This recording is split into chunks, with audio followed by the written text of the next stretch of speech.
Hello again and welcome to another game analysis video. This time we've got some Undead facing off against some Orcs. As always, just like to quickly mention this is not an attempt to demonstrate perfect Blood Bowl, it's just a little example of things and what I'm thinking during games and what I'm trying to achieve and various little moves, and just trying to give a little bit of an insight into how I like to play Blood Bowl. So let's get started. I've got a few more skills this time. I've got one zombie with block. He's got a couple of MVPs, and this mummy has soaked up the other two MVPs, so he has got guard and juggernaut. Playing against an orc team with a couple more skills. They've got two block black orcs here, a mighty bird blitzer, a plus agility blitzer, a block thrower, and a block lineman on the bench. So let's get started. I've won the toss and elected to kick. I usually like to do that. Got more control of the game if you defend first, then you can go into the second half knowing what you need to achieve a little bit easier. Okay.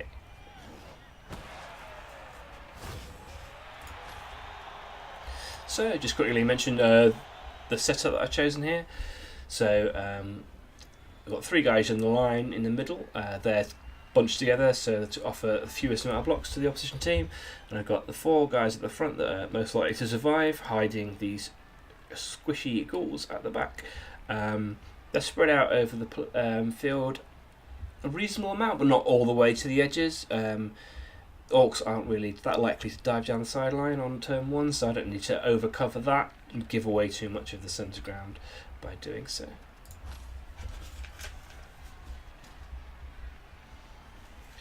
A quick snap here for the Orcs, which is so there's one move there covering the ball before doing anything else.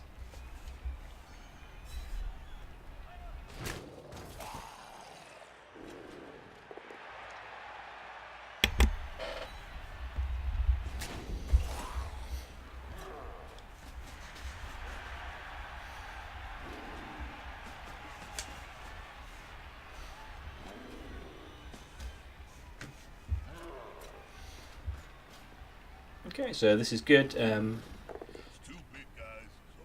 Is making sure you're getting 3 dice with the troll.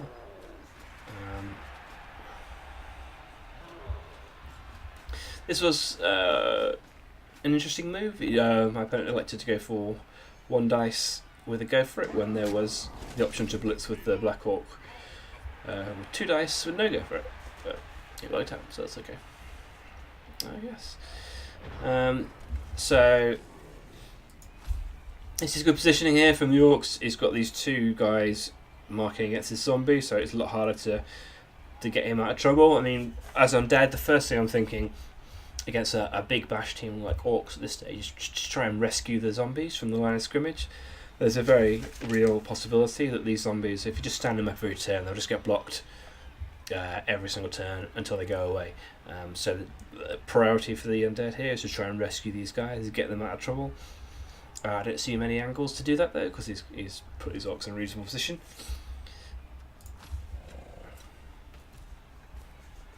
So I'm just going to, the plan here is just to maintain this basic defensive line, and then see if there's an opportunity on the next turn to rescue some zombies. I'm not even planning to stand these zombies up. I thought I'd just do a little cheeky dodge there with one of them. Unfortunately, that was pretty unlucky. He got KO'd.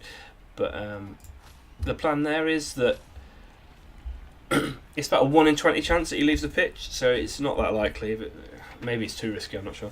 But I think one of them's okay on this 1 turn at the start of the drive. It's not something I like to do very often, but just getting one of them back here, even if he's prone here, that's really useful, because having the zombie there prone means in my turn I can use him wherever I want him, or put him in a position where he's going to actually have some value. These 2 zombies here, if I stand them up, they're just going to get blocked again for no value. There's nothing that can be achieved on my defense by letting this guy get blocked every turn by a black orc. So it needs to, by having him prone here means that even if he lines up here, he's still he's still having some positive impact by standing up there and maybe negating an assist or offering an assist, that kind of thing.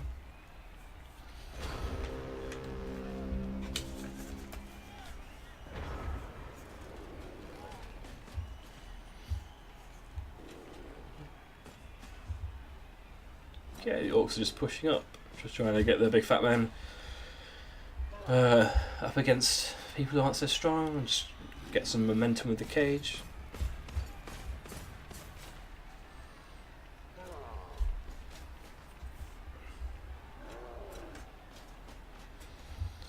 Ball's fairly safe back here, so that's okay. Oh, with the deep kick and everything, it's just a little bit of consolidation for the Orcs as well at this point.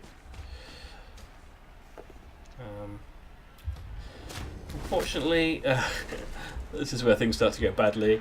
So there's a niggling injury which does not regenerate on my mummy with 2 skills. So there's only 3 skills on my entire team, and all 3 of them have been removed already by the Orcs. So that's quite problematic. I've got a 5 skill advantage at this point. I'm not sure what was going on with the ball there, but fair enough. So here, just taking that 2 dice block there, just try and consolidate backgrounds. It's really the big problem with losing the mummy here is that I'm gonna have to use these ghouls now at the front line of defence. So as you can see in previous turns, they were hiding behind other people, but now I'm going to have to expose at least one. So given that I'm going to have to expose at least one, there's no extra problem with exposing all 4. One of them being available to blitz is exactly the same as 4 of them being available to blitz. So at this point I can just change my strategy completely from hiding all 4 to having all 4 being in defensive positions.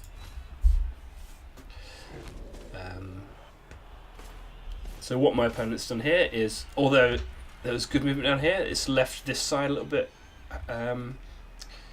less strong. So having all these 4 guys back here, by necessity some of them allow me to reinforce this side of the pitch. So I can defend this side, get rid of these guys that block on this side, and then I've got a little bit more of a defence. At this stage it's a little bit more of a case of just hanging in there and seeing if I can achieve anything later in the half.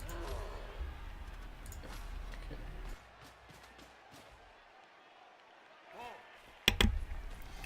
Yeah, this is one of the problems with Orcs, is that if they just chip a couple of guys early, it's really difficult to stop them. It doesn't need much now. It's just shove a load of big fat strong guys in a big pile, and it's quite difficult to move them, regardless of what you do positionally.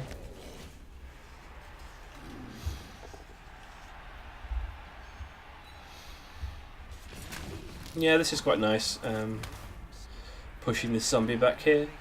It means that I can't really recover him back into my defence in future turns. So this guy is effectively dead now. By value of blocking backwards like that, which is quite a nice little play. So what I've seen here is that there's 2 guys here and comes up with 2 guys, so I can block him, blitz him off, and then form a defensive line here, which leaves me with a 1 white dodge, which I can try later in the turn. So blitz with the block guy.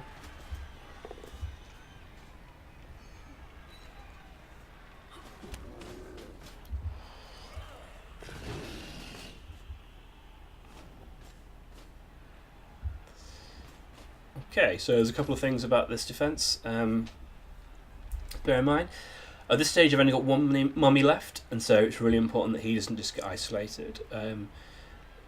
It would be such a huge advantage for him to one-on-one mark this guy out of the game. Even sacrificing a really good player like a Black Orc to take him out of the game would be a great trade at this point with a 2-man advantage.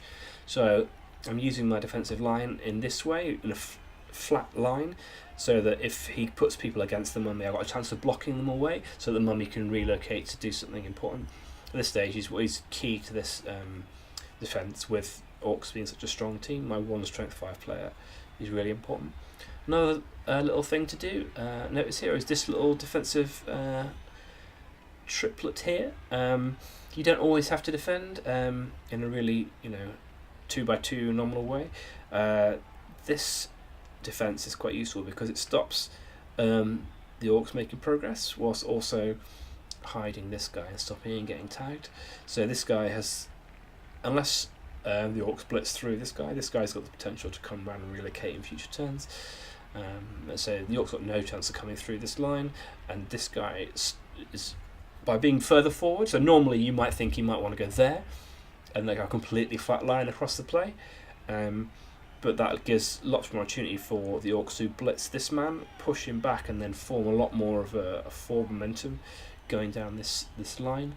But having this guy a few squares further forward doesn't weaken the defence at all, and in fact strengthens it in the sense that he's getting pushed inwards. So he's getting pushed towards this sideline by this guy having here. So the idea with this kind of defence is to envelop the Orcs on one side of the pitch. If you've got 11 men, obviously that's a little bit easier to try and achieve.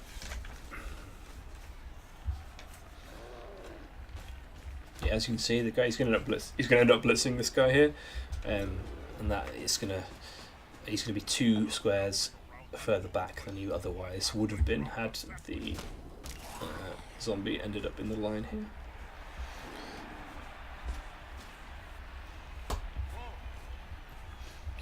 So what the Orcs are doing here, which is slightly letting me off the hook with the sense that I'm men down, is not putting people in contact. He's just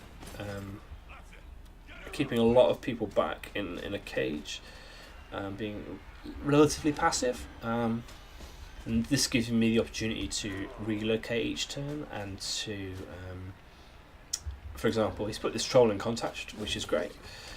But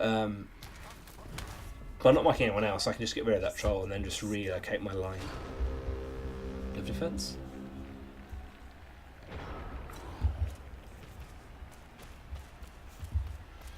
So what I'm doing first is just moving players into the positions they're going to... So at this stage of the turn, I'm just thinking, where's my defensive line going to be at the end of the turn?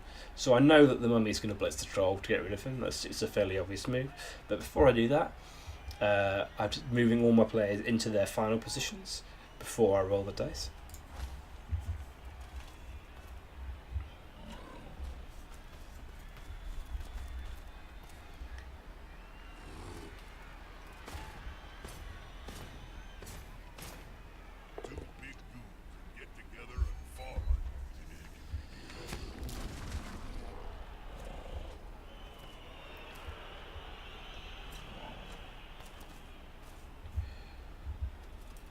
Okay, so again I'm going to try the little zombie dodge thing, which I'm quite happy for it to fail.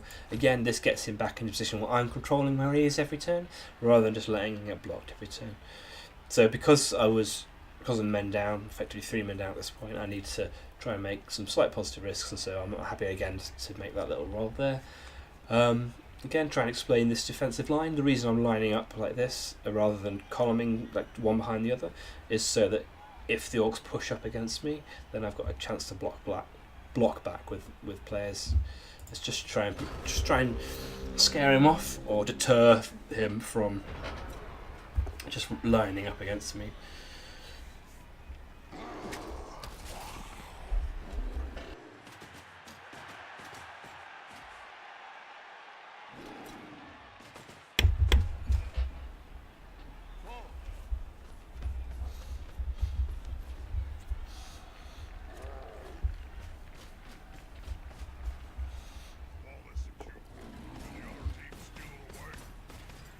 Yeah, I mean, might have been preferable for a really good...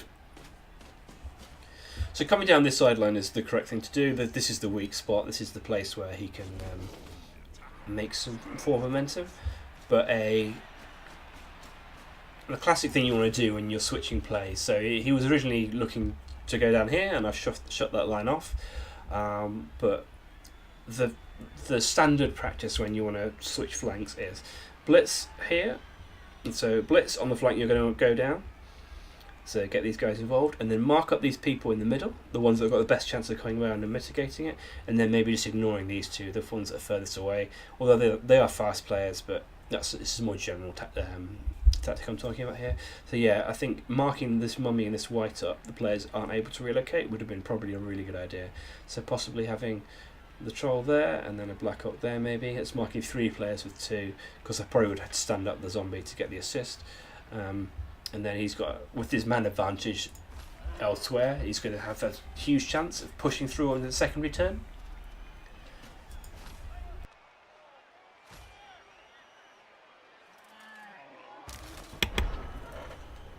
So yeah, the thing about trying to make forward momentum is you're not trying to do it on a turn-by-turn basis. You're trying to and achieve a position where you're going to make further forward momentum in the next turn. So if you're just switching flanks every turn, you're not going to get anywhere. You're going to switch flanks with the aim of getting further forward into the half on the following turn. Which is why marking these 2 players would have been quite effective. So I didn't actually play this turn very well. I don't think. I kind of changed my mind about what I was going to do several times. I do have the opportunity to block away most of these guys. And I think I should have not put him in there. This game isn't going very well dice-wise. With that pushback there, it's not great.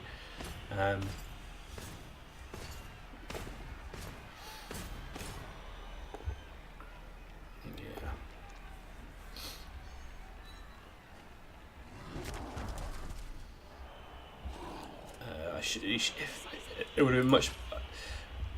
I placed him here with the idea that having a zombie marking up a black orc would have been a good trade.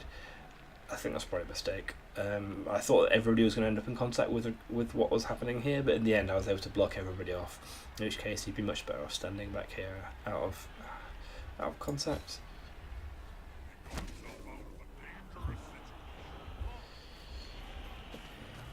So this isn't ideal. At this stage, I think it would have been much better for the orcs to come around here. I've made a mistake putting this zombie here, so he should take this block on first. And if I go down, and then he can blitz this white, and then form a nice little breakaway into this half of the pitch. Coming down here, I mean, it's exposing the ball a little bit. Well, quite a lot. In fact, when my opponent put the ball here, I was immediately thinking he's going to have to do really well to stop me getting a blitz on the ball next turn.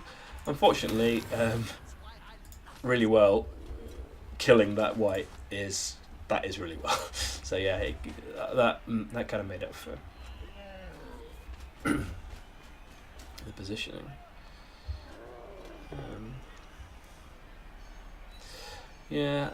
This is a nice little move though to mitigate that. So before that little chain push, the ball was just completely exposed, but getting the POW made that a lot better as well. But yeah, that was a good move, chain pushing this guy out to form sort of semi corner of a cage. Okay, yeah, so at this point, I was starting the turn with dodge rolls, which you may be thinking, whoa, what's going on there? But at this point, so many men down, so out of position, I need to start rolling a few dice. So 3 hits with rerolls at this point to try and get 2 dice on the ball. But I think that's perfectly fine. Unfortunately, the interface with Blood Bowl 2, you can see this little hand here. I thought this goal was standing up, so I thought this was a 2 dice block. It's actually a 1 dice. But kind of got away with it. Got away with it with the 1 dice POW. And then did not get away with it with the Black Orc catching it.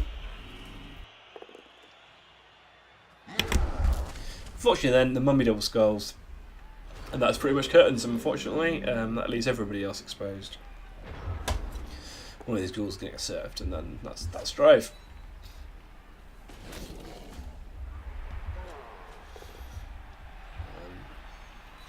So yeah, but I mean that's a general. As this half goes, that's a pretty amazing example of like the general strategic overarching plan that you're trying to go for when you go a couple of men down immediately. Stick in it for a few turns, just try and like keep your players in vaguely central. Don't let him get too far advanced into your half, and just wait for opportunity. Try and wait for a mistake. I don't think the mistake did come with exposing the ball, but it was always going to be a difficult road to get all the dice and stuff. And that double skull, that I mean, in the end, it kind of finished it off. There's every chance to get out of it again anyway, so it's not the end of the world. So yeah, at this point, like having had that ghoul surfed as well, yeah, it's like there's nothing I can do this turn, so I'm just going to try and keep my players alive. Take a blitz there, and then just run my players away. The touchdown's going to happen. In a tournament, maybe I drive for something absolutely insane, but with league play, it's probably not worth it. And there it is, the lesser spotted BlackRock touchdown.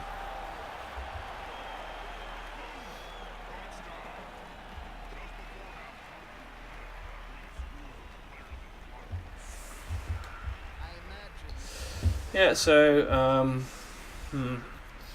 unfortunately my one remaining skill was still KO'd. Did not pass his roll, but I got one more chance.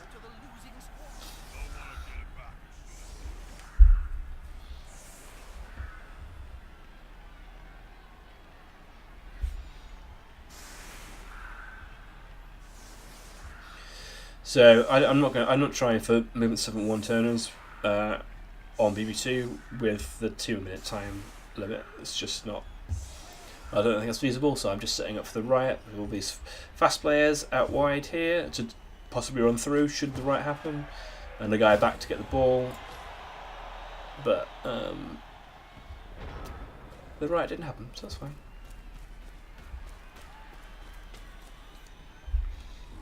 So just going to throw a couple of blocks here, try and find a way back into the numbers game.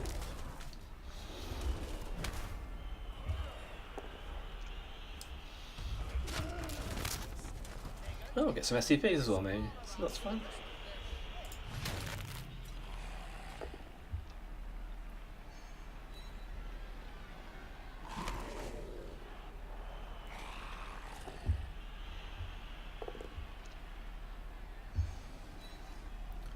Yeah, let's just throw into blocks. I don't think we need to see this. Okay, second half. Here we go. Okay, I got the 1 KO back, the block zombie.